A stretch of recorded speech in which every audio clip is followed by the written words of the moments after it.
पंजाब तक हवामान अभ्यासक मुक्काम पोस्ट गोगळी धामणगाव तालुका सेलू जिल्हा परभणी विदर्भातल्या शेतकऱ्याला सांगतो की तुम्ही काय करा 25 फेब्रुवारी पर्यंत तुमचा गहू हरभरा तूर काढून घ्या, कारण की 26 फेब्रुवारीला पूर्व विदर्भात अवकाळी पावसाची शक्यता आहे।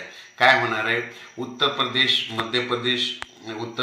मध्य प्रदेश छत्तीसगड त्या भागामध्ये गारपीट होणार आहे, पण त्याचा असर आपल्या पूर्व विदर्भाच्या शेतकऱ्यांना भोगावा लागणार आहे। म्हणजे मध्य प्रदेशमध्ये देखील जबलपूर त्या भागात गारपीट होणार आहे, म्हणून त्याच्यामुळे काय होणार आहे, आपल्या नागपूर, वर्धा, भंडारा, अचलपूर, अकोट, वरुड, अमरावती, तसेच चंद्रपूर, यवतमाळ, पुसद, हिंगोली तो पाऊस परभणीपर्यंत थोडा येऊ शकतो, वाशिम बुलढाणा जिल्ह्यापर्यंत येऊ शकतो, म्हणून हा अंदाज लक्षात घ्यायचा। म्हणून पूर्व विदर्भातल्या शेतकऱ्यांनी फक्त हा खास करून अंदाज पूर्व विदर्भातल्या शेतकऱ्यांसाठी देत आहे, कारण की पूर्व विदर्भामध्ये 25 तारखेच्या नंतर 26-27 तारखेला एक अवकाळी पाऊस येणार आहे, म्हणून ही अंदाज लक्षात घ्यायचा। तर परत एक मेसेज दिला जाईल। धन्यवाद।